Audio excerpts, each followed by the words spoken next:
Il-Budget Ewropew li jmiss għal bejn l-2028 u l-2034 kif propost mill-Kummissjoni Ewropea qed jipproponi programm ġdid għall-kultura u l-medja bl-isem ta' Agora EU b'valur ta' 8.6 biljun euro.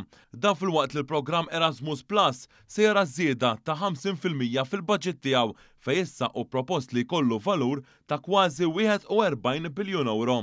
Dan il-programm jgħin żgħażagħ Ewropej jistudjaw f'istituzzjonijiet edukattivi oħrajn, inkluż barra l-pajjiż. Dawn iż-żewġ programmi jaqgħu taħt ir-responsabilità tal-Kummissarju Ewropew Malti Glenn Mikallef li hu responsabbli mid-Dekasteru taż-żgħażagħ, il-kultura, l-isport u l-ġustizzja bejn ġenerazzjonijiet mal-midja internazzjonali. Fl-ewwel reazzjoni tiegħu Mikallef qal li dak li wieħed se jkun qed jitwettaq mas-sit internazzjonali Eurectiv. Il-Kummissarju Ewropew Malti qal li l-budget għas-7 snin li jmiss wara li jintemm dak attwali fl-2027 se jkun pass importanti għal ġenerazzjonijiet futuri fl-Unjoni Ewropea.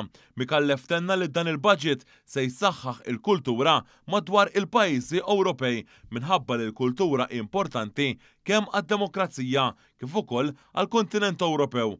L-erba' il-Kummissjoni Ewropea ipproponiet li l-budget għas-7 snin li ġejjin mistenni ammonta għal madwar 2 triljun euro.